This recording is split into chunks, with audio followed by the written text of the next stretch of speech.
Hi, everyone. Julianna Forlano here. You're watching Act Now. Thanks for joining me today. Today, we're going to be talking about some symptoms of our crumbling society. And the backdrop of that is going to be the Oxford High School shooting. I hope that doesn't make you want to turn it off because of the horror of yet another school shooting. Actually, this is one of the first school shootings that we've had this year that has broken through onto the national news cycle because of some components that make it more interesting to the if it bleeds it leads narrative. But just FYI, we have had 32 school shootings since the beginning of the school year, and I mean since August in this country. And I'm assuming that most people haven't heard about those. I'm also going to be talking about we're gonna go through some of the reporting and some of the mistakes that I think were made in the messaging around the reporting of the Oxford High School shooting, and what those mistakes point to in our society. So I've kind of wiped all the bells and whistles out of the show, except for one bell and whistle. Jocelyn McCurdy-Keats is going to be joining us to have this discussion. Jocelyn from act.tv, so we're happy to have her. So stay with us; it's going to be great. Jocelyn, thanks for joining me on today's show.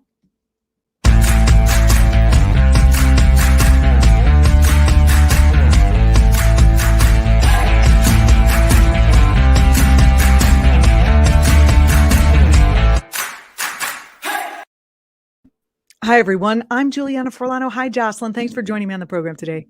Hi, Juliana. Good to be here. Sorry it's not under better circumstances. I know. And sorry we ran that headlines banner. I was totally going to keep all the bells and whistles out of the show today because, we're talking about something really tender, and we're talking about it in the wake of yet another school shooting tragedy. I'm just going to kind of jump right in with some of the reporting that went on from the New York Times, and you and I can talk about it as it moves along. But this is directly from the New York Times. In a tense arraignment on Saturday morning, James and Jennifer Crumbley listened by video conference from separate jail cells as they were both charged with involuntary manslaughter in the fatal shooting of 4 Oxford High School students who the police say were gunned down by the couple's 15-year-old son, Ethan. I'm pretty sure that this particular shooting made the news because of the fact that, one, the background of the young man who was the shooter, it was so obvious that this was coming and that no one was able to stop it and no one stopped it. And then two, the obvious connection to how much responsibility does a parent have in cases where their children, commit crimes like this, and also how much it's going to bleed into our Second Amendment rights. So I think that's why this particular case caught the attention. But one of the things that I thought was interesting about that very first piece that I read you was the couple's 15-year-old son, Ethan. This gets into the parent's culpability, okay? The prefrontal cortex of a 15-year-old is very different from that of, say, a 30-year-old or an adult, both physically and how it's used. I have some brain images. Let me see. Do we have them? Let's move on to the brain images, John Carl. I know you're back there. So these are prefrontal cortex of adults at the top and children at the bottom. And you can see that there are different parts that work and that light up.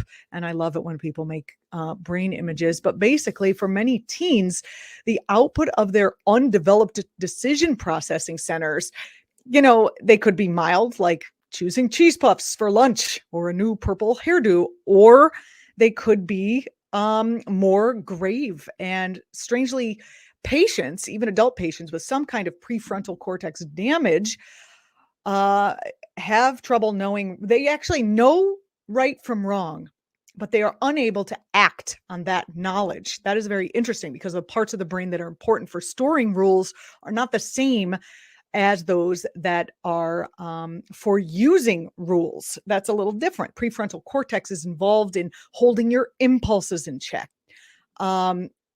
adults are more capable than children of activating a control network in the brain that involves that prefrontal cortex. And brain activation is actually determined by blood flow. And I think that's what you're seeing in this image a little bit. MRIs can show this.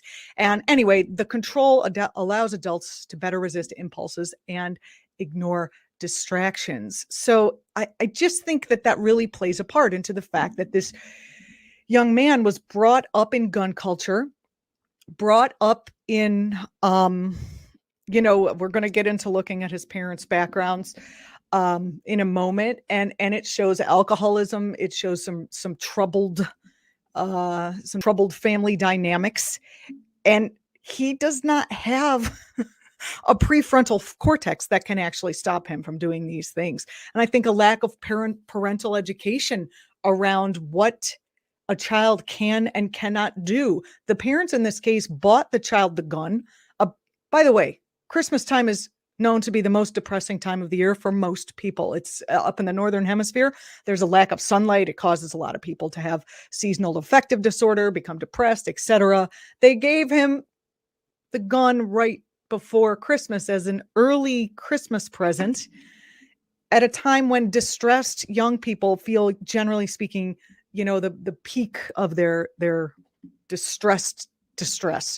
The lack of parental education around how children can manage their actions is just absolutely stunning here. Jocelyn, I don't mean to keep you out of the conversation. Your thoughts about what we've talked about so far? No, it's a really interesting question, isn't it? And interesting in a horrific way. I personally feel edified that these parents are being charged. But as I know we're going to get into more with this hour, Juliana, I think it's also something that, we talked about in the pre-show for this. Republicans are constantly talking about how this is a mental health crisis. And I'm really interested in the way they use that word, right? We in America love this idea of chemical individualistic determinism, when the reality is mental health doesn't work like that. People don't just, I have anxiety, so I shot up a school. As Rebecca and Giancarlo brought this up, other teammates of ours, that, a lot of this has to do with white male entitlement and a culture of white male aggression, which is why, I'm absolutely glad that the adults in this equation are being held responsible for creating these young domestic terrorists. Yeah, and I agree. And we're going to get more into that because we have I have some quotes and some other things, and I think you've seen them too. But I do think a lack of parental education around guns for their children and around what children at different ages can actually handle is part of this equation. And so then it falls to the state to make sure that if parents are either unaware or making these choices with full conscious awareness, or for some reason they think Obama's going to come and get their guns or whatever, the state needs to step in. And these gun control laws, they vary by state, right? So some of the advocates that I looked into what they were saying said that these lax gun storage laws often lead to suicides, accidental deaths, intentional school shootings. But the legal experts involved say, and this is right from the New York Times, that a patchwork of state laws, some stringent, some lax, regulating gun storage and children's access to weapons can pose a hurdle to prosecutions. This is again from the New York Times. Chris Brown, president of the gun control group Brady United, said that Michigan, unlike nearly 30 states, did not have what's known as a child access prevention law requiring adults to keep any guns in their home out of reach of children. She gave a quote. The idea is that if you have a kid in the home, even if it's not your own kid, any firearms need to be stored safely, which means unloaded, locked, and separated from any ammunition. And California and New York have tougher safety standards for gun owners, while more gun-friendly states in the Southeast impose penalties if a child actually obtains or fires a gun. Ms. Brown said, Michigan doesn't have a strong law or a weak law. She said it has no law on this. And I just find that really highly disturbing. Your thoughts, Jocelyn? Well, it's really interesting that this is still a controversial topic. I mean, it's really difficult to think of any substance as volatile and dangerous as guns being totally unregulated. I mean, we regulate cough syrup. It's like, it's kind of a bizarre, but again, it gets back to this. I wish they had mentioned cough syrup in the Article 2 of the Constitution. Then everyone would be up in arms about those locks at the CVS. Right. I mean, it's a very strange, I mean, there is nothing in America that is totally not subject to regulation, because that's how governments work. It's how modern society works. But yeah, no, I mean, it's also, I mean, do you feel it's just like weird sort of, how long have we been having this conversation now? Right? Quite a long time. Yeah. I mean, again, I often mention that I live near Newtown, Connecticut. And I mean, kindergartners, they gunned down with machine gun kindergartners. It's just like, how many children have to die before we do something? And I find it interesting. There's so much going on here. Okay, let's just keep going with the New York Times story so we can get through. Okay, so the states like Michigan, they don't have laws requiring guns to be locked away. And experts say prosecuting a gunman's family in the aftermath of a mass shooting can raise divisive questions. This is how the New York Times put it. Raise divisive questions, pitting Second Amendment rights against gun safety. I mean, I don't know if the Constitution was supposed to be like read like the Old Testament version of the Bible. I think it was supposed to be adjusted as we move on. Well, a living document that was also written in a time when people were using their personal arms to have war with the British Empire. It's an entirely different context. I was actually just reading about this the other day, that we forget, because it's so codified in history now, that the Revolutionary War was an incredibly violent time when, speaking of violence against children, British soldiers would murder American children to make a point. So this is something that was written in an entirely different historical context of the world we live in today. And the idea of a right to bear arms was, again, intended to talk about a time where people were literally using their personal weapons to defend their home against invading forces. Now the right actually believes we have invading forces with vaccine mandates. They feel that their lives are in danger, and that the vaccine poses a grave risk to their health and well-being. So it's like all of their insanity works together for a singularity that it causes them to do the work of really the NRA, a gun lobby that wants to sell you more guns. Well, if you want to talk about, we talk about this on the show all the time, the evils of extreme capitalism, it is really disturbing to think that this all comes back to a really sinister and well-entrenched marketing campaign to sell a product. Like that. Yeah, I wonder, what's the cognitive dissonance? I mean, these parents, obviously, I think the wife put Trump stuff on her Facebook, so she was a Trump supporter, a Trumper, as I like to call them.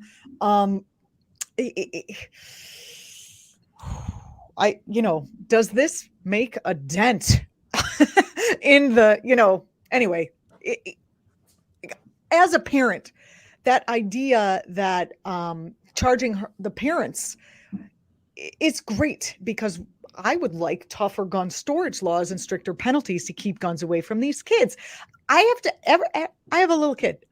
We're getting to know the neighbors and the people in her school and the other parents in her school. But how well can you really know someone? I have to ask before she goes to someone's house, are there guns in the home? Which I have to say is a highly uncomfortable question for me. I don't know if gun owners are and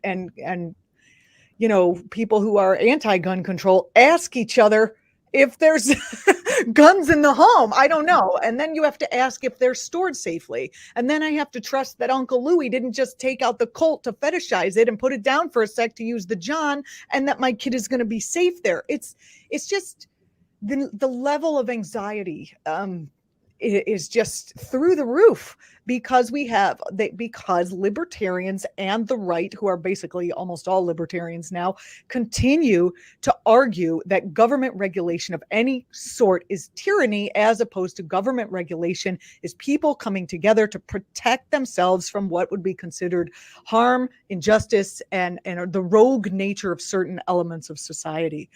It's very hard for me to have compassion for the parents in this case, although I am trying, because I feel that that is important. And in our current media climate, just taking a side and hating, instead of just kind of understanding what the hell is going on here, I feel like that's more of a service than a lot of yelling. We already have a lot of yelling. The parents, though, it's very hard for me to get there with them. They ran away to an art dealer. Oh, so my son just killed 4 children, injured 7, destroyed 4 families and all those who love them. Also, the 7 families, traumatized hundreds of children and school teachers in that particular school, and sent ripples of terror and horror across the country, and also served to foment division and hatred across this giant political chasm that we're having. I mean, it's just a lot of negativity coming out of one act. Well, and it's really, I mean, I've met these people, I'm sure you have too, the people who really believe that they're modeling something positive for their children with this gun fetishization. And it is difficult to really get there and understand, okay. I mean, they were crying. They were crying, and I don't know, you can't guess why they were crying. And the mother did text at the last minute to the son, don't do it. Son, I forget the name. I don't want to speak the name, actually. So how is it that they're crying now and they couldn't be aware that this could possibly happen? And I think it again goes back to really misunderstanding the nature of a developing child. Well, yeah. And I mean, I'm sure we've all, if you're over the age of 25, you remember the emotional intensity that goes with being young, and the sort of natural inherent narcissism that comes from moving through certain developmental stages, which in a good, healthy ecosystem, there's nothing wrong with it. I mean, for me, it was reading existentialism and thinking I was smarter than everyone. But you brought existentialism to school, and look at the damage that you wrought with your chapter books. Unfortunately, it was very loud, so probably some damage. But but this is the thing. I mean, it's very difficult when you're in a lot of. It is the one positive thing about being alive in this time with criminal justice is I think that we are developing a more civilized and intelligent look at why people do the things they do and why certain people are held accountable. I say with serious air quotes, because most of the people behind bars are not behind bars for violent crimes. But are we though? Are we, not right, to go there, but like, are we actually? As I was doing research, I was watching, some left-leaning outlets on YouTube, left-leaning outlets on TV, and it was still just this foment of. I mean, there's justified anger and rage and outrage in this case and in all the other cases, and I totally get that, and I wouldn't want to take that or tell anyone how they should feel about anything. But as a person in the media, I feel like it is very important to not say, just to have reasonable and reasoned conversations. Like, why doesn't the school have the capacity? We're going to get into this in a minute. Have the capacity to actually do something about this, and what are the factors that played into that? Well, especially because, and again, I think we are going to address this later, so I don't want to jump ahead of ourselves. But it's almost always the same person. If any other demographic was behaving the way reactionary young white men are behaving, there would be we would already have a CIA coup and everything. And instead, we're still acting baffled when it's the same subgroup of people that is creating this rash of domestic terror. It's just there's a concept in mental health circles where you have to kind of hit a bottom to break your denial. And the denial that white people and white, white rage, not white people, but white rage as it manifests in all these young men, is an important thing and a major danger to the country. Like, people are like, white people are not dangerous to the, there's just this huge, I don't know how much it's going to take for people who are not sort of canaries in the coal mine, or who are not visionary, who are just your average run of the mill people, are going to be able to see this. And I don't believe that the New York Times reporting is actually helping people to see this. And I mean, New York Times readers, like the regs who read and are like, okay, I'm aware because I read the New York Times. Listen to how the New York Times spoke about the parents. It's from the section called "Who Are James and Jennifer Crumbly?" During the proceeding. This is from the proceeding on Wednesday that I spoke about at the top of the show. The defense team revealed a few details of the couple's lives. Miss Crumbly, 43, grew up in Clarkston, a Detroit suburb about 20 minutes from Oxford. That did not answer any questions or give us any insight into her other than maybe her age. This is from her lawyer. Lawyer added that she was recently working as a marketing director. Okay, that gives us a little bit of insight into having an income. An updated profile recently removed on the website of a Michigan real estate company had listed her as an employee. Okay, so she works. She was charged with DUI years ago, according to her lawyer, and court records show a few other misdemeanor charges. DUI sometimes can come along with alcoholism, be it active alcoholism, alcoholism in recovery, binge drinking, all of that. And Mr. Crumbly, 45, also had a conviction for a DUI, but no more serious charges, his lawyer said. So if that young man growing up in that alcoholic family dynamic, certainly he's going to come away with some major scars. In his Facebook profile, Mr. Crumbly, by the way, it's been deleted by now, he listed a job history at a handful of small software and tech companies. He worked as an independent contractor for a technology company. And according to, he was terminated for reasons unrelated to the incident, said Chase Gonzalez, the company's chief executive, who declined to offer additional details. And that company is Monarch. They once lived in Florida, which I think just says a lot about Florida and about the whole case. But they returned to Michigan several years ago. And they, have been living near downtown Oxford since 2015. The parents pleaded not guilty. I know it's a legal term, but do they feel not guilty? I mean, these signs of alcoholism and the description of them are, I think they're telling, as I said a moment ago. And also they did not mention any religious affiliation, which I also think is kind of an interesting, I had my own curiosities as to whether they were practicing in one of our many pro-gun loving evangelical churches that we have here in our country. Well, and I mean, I think that we are addicted to the idea that there can be like this nuanced, there's a really good positive reason for everything to happen.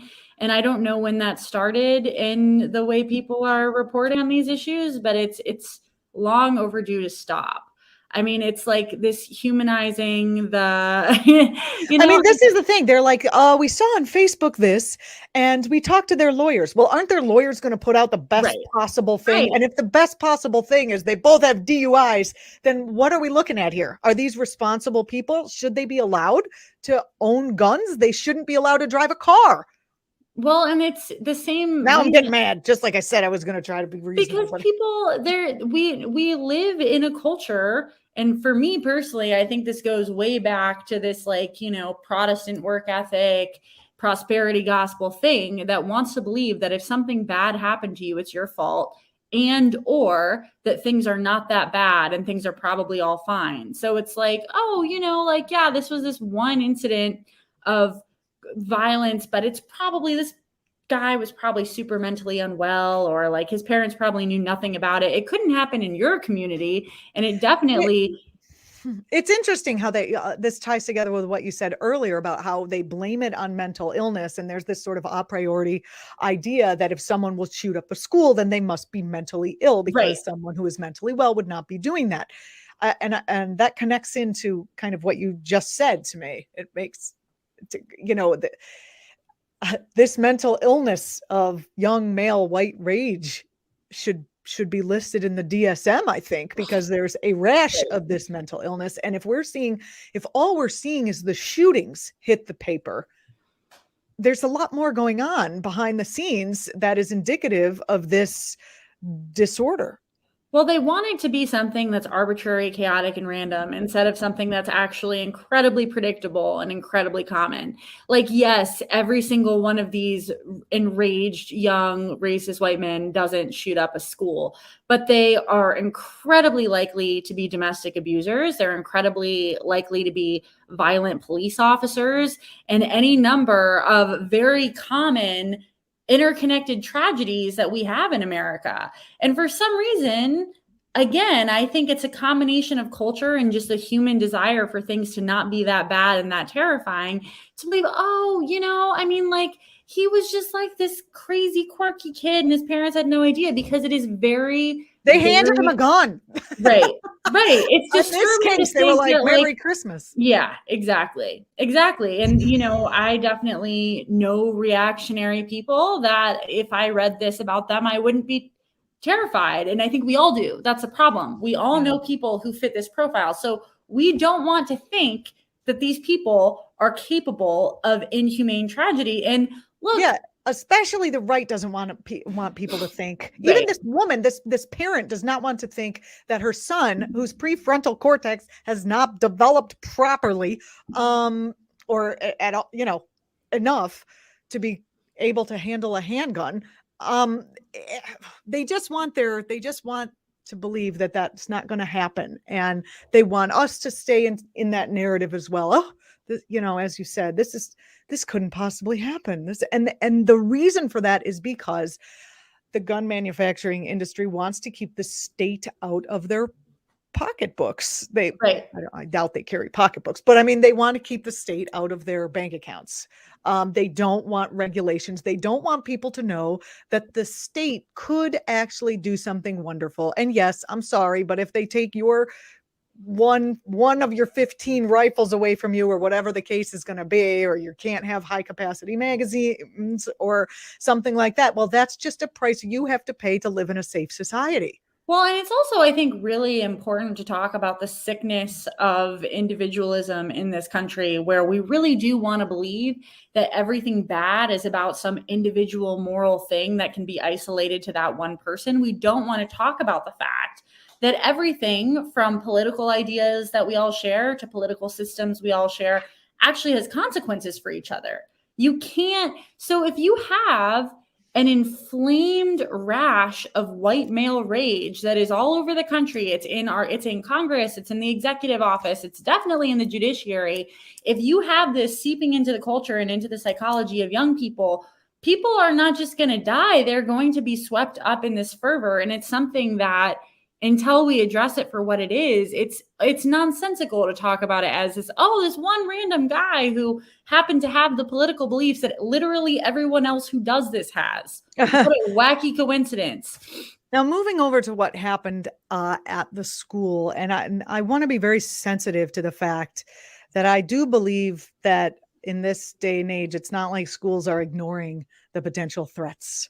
They're just not that I've seen, and not that I understand. I mean, people are concerned that school shootings are going to happen. So, I don't mean what I'm about to say to disparage the people in the school or in any school who are definitely doing the best that they can. The details emerging from that school say that, Tim Throne, I think the last name is the district superintendent. He said that there were 2 incidents involving the shooting suspects before this particular thing, and the students' parents. Here's a quote from Mr. Thorne. The student's parents never advised the school district that he had a direct access to a firearm, or they had recently purchased a firearm for him. What I think you have to ask that question directly. Does this young man who we are having some trouble with have access to a firearm? Have you Right. recently purchased a firearm? Could you please sign this thing that says if you purchase a firearm for him, you'll have to let the school know? Like, couldn't they have to be able to be more direct?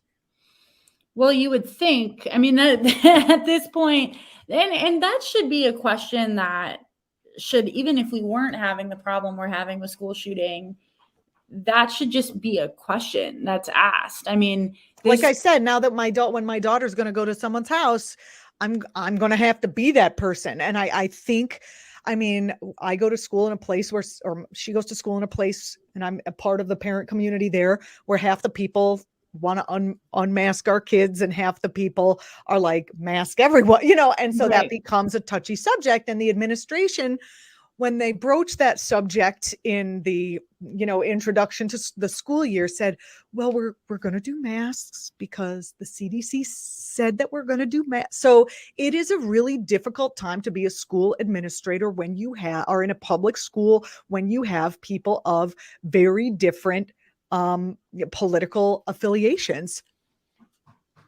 Well, and I think that it's unfortunate this has been politicized at all. These are both public health problems. Gun violence is a public health problem. Obviously, the coronavirus is a public health problem. No, it's not. No, I'm just kidding. It's your problem. I mean, it's sort of unfortunate that, again, I personally believe the aggressive capitalistic individualism we have in this country makes us very susceptible to view things that are just group problems as an individual problem that we can individually stave against, which makes people unlikely to want to answer questions about, like, no offense, but are you vaccinated before I have my child over your house? No offense, but do you have guns? I'm about to take a look at the Facebook comments, so give me a second. If you have a comment you'd like me to read on air, put it in there and I will take a look, see. I had to pull it up. So, look at that. John McKeegan says there is a never ending litany of gun crimes and people being shot in every kind of circumstance every day. So true, except not in Canada, because the gun laws stop that from happening there. Isn't that interesting? Right. Gun laws. Anyway, back to what happened with the school. One of the teachers there saw the shooter scrolling through images of bullets on his cell phone during class. I mean, why don't they take the goddamn phones away from the kids in class? This is what I'm like, just put them in a bucket like people do at dinner, but is that too much of an infringement on people's personal rights? The only people who should be able to have phones in school are like the kids who have diabetes, who are monitoring their blood sugar while they're, what I mean? This is just, okay. So that's a whole nother thing. We can't take the guns away. We're not going to be able to get the phones. We're not going to be able to pry the phones out of their cold, dead hands. But a counselor and a staff member met with the shooter after the images of bullets. And he said that shooting sports were part of a family hobby. Now, what else was he going to say? Well, I'm thinking of shooting up the school. Right. He would never say that. And I'm going to talk about more of like the mental health issue that stops someone from saying that in just a moment. But I want to get back to, after seeing that, the school tried to contact the shooter's mom, but didn't hear back. And the next day, the parents did get back to them and said, oh, yes, we shoot a lot of things. Or, as the way the Times put it, they confirmed their son's account, which is, Times shorthand, Times speak for, yeah, they're gun nuts. They like shooting stuff. Okay. Anyway, and then on the morning of the shootings, it's so sad. The teacher saw drawings that raised concern. The drawings had a picture of a gun, a person who had been shot, a laughing emoji, and literally the words, blood everywhere, and the thoughts won't stop, help me. The thoughts won't stop, help me. That is called intrusive thoughts. Intrusive thoughts are what people call ego dystonic. They are the opposite of what one actually intends to do, hence the help me.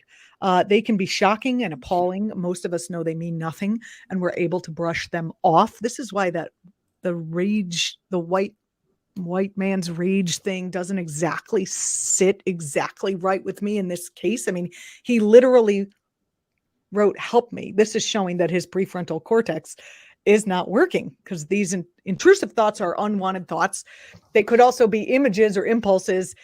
I believe he had images because when he drew it out, that is the image that he is having. And they can be cued by stimuli or they can just occur spontaneously. We're going to be taught.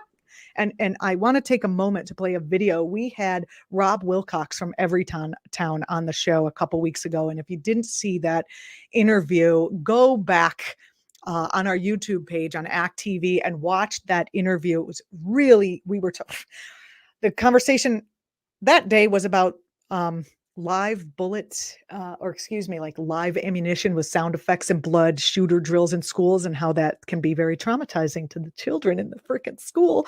But we talked about how the shooter drills can actually serve as what would be called those external or internal stimuli that happen, and that young people who are considering or even, if they're premeditating it or if they're having intrusive thoughts around it or both, I don't know where the legal line is for that. I'm not going to get into that.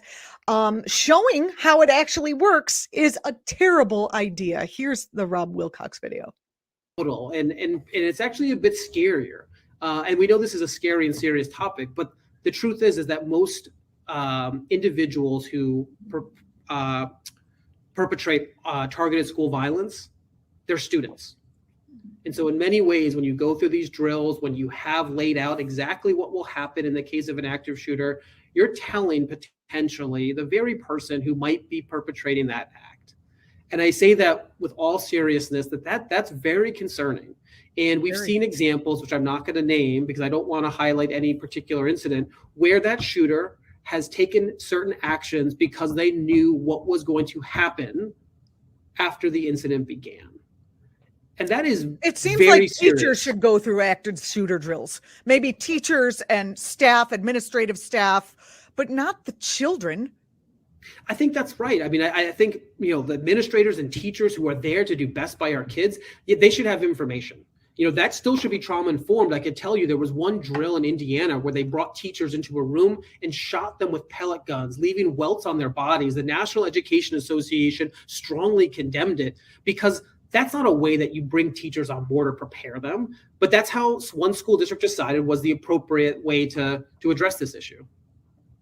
As someone who works with victims of trauma, often childhood trauma, I use the word absolutely horrorized and I'm personally traumatized, like secondary traumatization, just by listening to the fact that this goes on, and one just feels so powerless. I send. There's two things coming here. I send my daughter to school, and they're talking about gun safety, but not in a way that it's just like instilling terror. It wasn't an active drill, but it was a conversation about it that we had not had at home. For me, I think I should know as the parent what the school is going to be bringing up so I can prepare my own child. Okay, we can stop this because just stop it now, Giancarlo. I just wanted to get his thoughts about. You can watch the rest of that fascinating interview on actTV's YouTube page. That again is Rob Wilcox from Everytown for Gun Safety. Really great guy. The idea that if someone is mentally ill enough, and also these intrusive thought things often go with obsessive compulsive disorder and other anxiety disorders. If you give them something to think about by running them through an active shooter drill, that can just forward and the illness so that it actually comes from thought into action. This is it's pretty grim. I just thought that letter, "The thoughts won't stop, help me." I mean, where was the immediate, "Let's go. I see this note today. I think you need to get a counselor today. Why don't you sit in the guidance office today for the rest of the day?" I mean, they said that the teacher notified the school counselors and the dean of students, and that student was removed from the classroom, which is good, taken to the guidance counselor's office, good, where he, of course, said that the drawing was part of a video game he was designing, which is just, it's perfectly in line with people who have intrusive thoughts and the illness that underlines those, because most intrusive thoughts include themes like harm or violence, sex or sexual behaviors, religion, making mistakes or causing accidents. And those themes often provoke a person's own emotional distress, hence the help me part, particularly when they are perceived as being out of character for the particular individual's respective values. So intrusive thoughts can elicit feelings of guilt, shame, embarrassment, fear, and consequently, many people are hesitant to reveal or disclose their intrusions or their thoughts to others, and they don't even recognize that an intrusive thought is actually part of an anxiety disorder and not something that makes them particularly like evil. And it is that really, just knowing that he said, help me, again, really brings it back to me. But where were they called the students' parents, the school officials finally asked some specific questions about the student's potential to harm himself or others. And the answers, which were confirmed by the parents, said that led the counselors to conclude that he didn't intend to hurt anyone. And the quote is, at no time did counselors believe the students might harm others based on his behavior, responses, and demeanor, which appeared calm. Wrote that. I'm sorry, but appearing calm is also a part of a skilled psychopath. I mean, I'm not diagnosing this person with anxiety, PTSD, intrusive thoughts, or psychopathy, but psychopaths are calm and collected under pressure, and they have this thing called resilience to chaos, which means they thrive in situations that others might find highly stressful. So it's really, where were the people? I don't know how many of these cases we have to have. I mean, how many, like the big thing about Ted Bundy, like the textbook serial killer is that he was calm and charming. Ugh. I don't want to call him charming. Didn't seem so charming, but right. No, that's actually sociopaths are charming. But I mean, but this idea that like people are just going to come out and announce their intentions, it's weird. Or even if they're suffering from it. Even if they're like, I don't want to do this, but it's here in my head. And, either way. And here's the question. Here's what happened. Counseling was recommended for him. The parents were told they had 48 hours to seek counseling, or the child or the school would contact CPS. And then the parents were asked to take their son home for the day, and they refused, and they left without their son, and apparently said they had to go back to work. Now, let's discuss the role that economics and not being able to take a day off and our capitalistic system plays, or even, we can assume any number of things. That's all that the Times wrote, literally all she wrote. But I think it's very interesting that they're like, we're not taking time off from work to make sure that your kids don't get shot. Yeah. When I got to that part of the Times story, I was just like, I don't even know what to say to that. If somebody, forget my child. If somebody told me that like a cousin or a friend's child or anyone was exhibiting those kinds of behaviors and thoughts and symptoms after everything we've been through as a country, I can't think of a single thing that would have kept me from putting that at the front of my day. Especially because the picture that we're getting of these people, I'm sorry, this doesn't sound like a financially marginalized family by any stretch of the imagination. They had all that money for the guns. I mean, those things exactly. Well, and a marketing director, I mean, like this isn't like a single mother working 2 jobs or a father who, I don't know. I mean, like these they did seem to be losing their jobs due to like whatever personality from driving. But they seem to be privileged enough to where they probably could have put this, somewhere in their very busy schedules. But I mean, literally, if you're not privileged enough, don't you also think, okay, I have to take my time off the Amazon truck. So not to use that as an example or whatever job I have, because my kid is in such a state that the school believes he's going to be violent against himself or others. My kid might kill himself. He might kill other children. This is the day to take a fucking day off. Excuse my French. Well, and this is where, again, I'm sorry, I'm not normally one about, who's super into the idea of criminal justice. And obviously, like, I would need to know a lot more about these people. I've clearly never met them. We're going to. Yeah, this story is not going away anytime soon. But I mean, it's just like there does feel like there needs to start to be some kind of repercussions for these people. It's interesting because they say, the son had no previous disciplinary infractions. And that's why the decision was made to return him to the classroom instead of send him home to an empty house. There's so much packed into that sentence that it makes my head explode. Okay, the son had no previous disciplinary infractions. How many of the rest of the shooters across the country had no previous disciplinary infractions before the big one? Exactly. Several, a lot. Can we just get no previous disciplinary infractions? This is not a disciplinary infraction. This is a mental health emergency. And it's not like you need to have 5 of them before they take one seriously. That's just insane. And then, sorry. Let me finish this here because this is the part that gets me, because having been in mental health myself for a long time as a therapist, they put him back in the classroom rather than send him home to an empty house because they protected him. They didn't want him to maybe kill himself if he was in that state. So they were aware that he was in a state. So they wanted to protect him instead of protecting the rest of the school children. And how about just keeping him at the guidance counselor's office and letting him watch Elf or something for the rest of the day so that he doesn't shoot anyone? This is a failure of therapists to keep thinking the good, let's keep the good of the child and not the good of the community. And I think it is,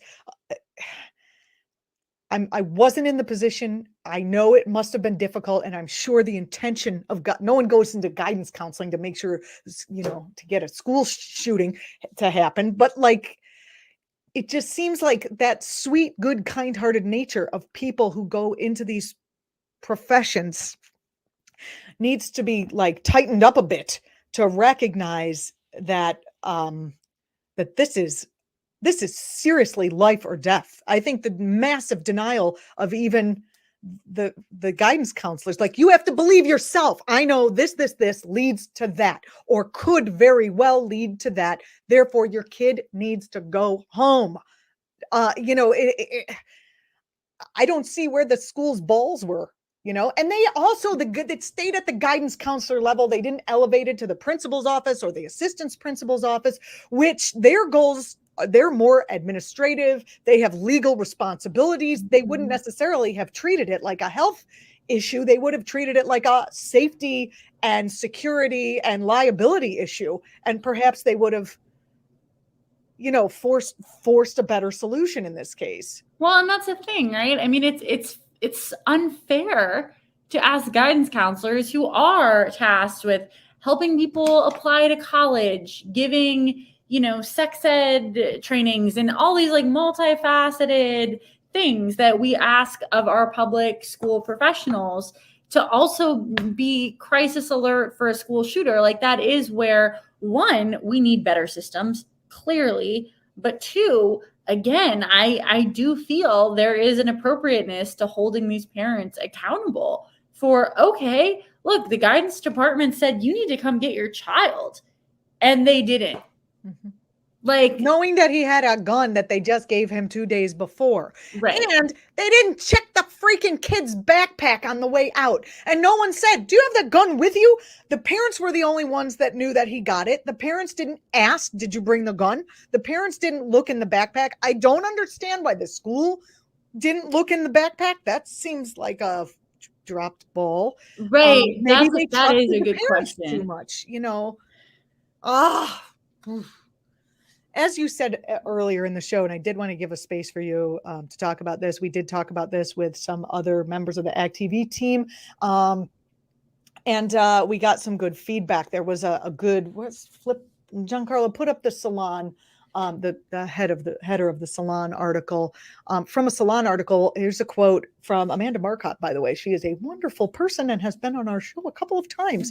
Mass shooters should be understood, it seems, as the radical edge of a larger trend of celebratory sadism spiked with right-wing politics, a great boiling over of rage from young and disaffected white men who believe they are victims and take great glee in trying to dominate, abuse, and even assault others. And another quote, whether you're talking about male entitlement or white male entitlement or Christian entitlement, actually, this is from a person named Madfis from the story. If you don't get the American dream, that seems like a more profound or unexpected loss than for other communities that have lived with entrenched poverty or things like that. Your thoughts, Jocelyn?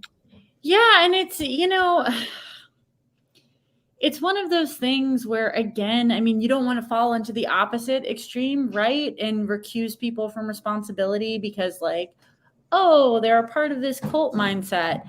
But it is shocking to me that this is coming out as individual think pieces and not just the standard tried and true way we talk about this problem.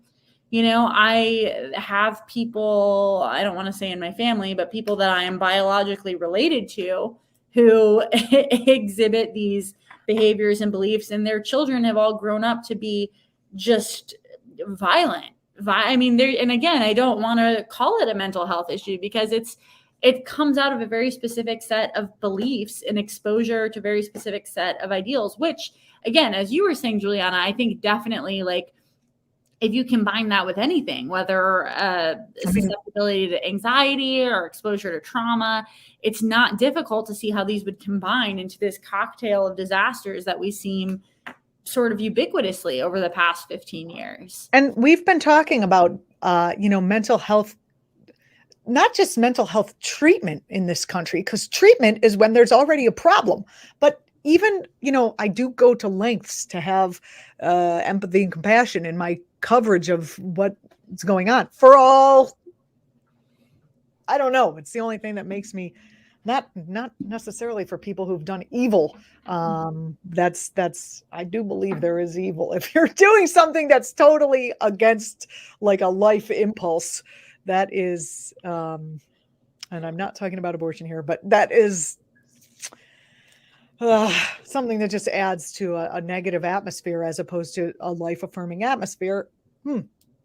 That's just my personal belief, but we are so steeped in abusive talk. Not only does Fox lie, but the way they talk to you, if you study any kind of neurolinguistic programming, is in a way that creates authority and in them and compliance in you and ratchets up your fear. I mean, it's really like, I should do a whole show on this. It's really like almost like hypnosis, what they're doing. And all of the hate and hate talk radio. I mean, it's hard not to see this coming and more of this coming. It's also hard to see that gun control laws would roll back the hate. Well, and I'm not saying I'm against those. I'm just saying, right. I think there's a larger problem here. I actually agree with you there, right? I mean, gun control is wonderful, but it's not going to stop the true academic here of white male rage, which again spills out into any number of different forms of abuse and violence. It's not as simple as gun violence. Gun violence is a part of a larger ecosystem of brutality and domination. And I love what she writes about with sadism, because that's what it is. It's a hatred of any number of groups of people, whether it's religious groups or racial groups or women. It's everywhere. And these people they're everywhere in our police force. They're in our government. They're in our businesses and our schools and communities. And in your families. Yeah. And your families. And it's taking away their guns won't solve all of this, unfortunately. But it is one thing that people of conscience can vote to do, because you need to have some sort of a law. Right. If you're living with a wild tiger and you don't want to be eaten, you need a freaking cage. Yes. And a cage is better than like one of those sticks that they hurt the tiger with, the buzz, whatever, electrical stick. Like, you don't have to destroy the tiger because that's illegal. But, to keep it so that it can cause damage is really the issue here. I'm sure there's going to be more for us to talk about, and I appreciate you participating in this conversation with me today, Jocelyn. I appreciate all the viewers, everyone who's left a comment and everything, because I don't know, we just hope to spark a little bit of conversation. I know there's no right and wrong. I'm sure some of this may have made you upset, and some of this may have made you say, yeah. So that's my hope here for the show. I'm Julianna Forlano. You've been watching Act Now. We will be back on Thursday, where Josh Holland will join us on the program. And I believe we might even have a little more Jocelyn on that day. Thanks so much for joining us. We'll see you Thursday, 2 p.m.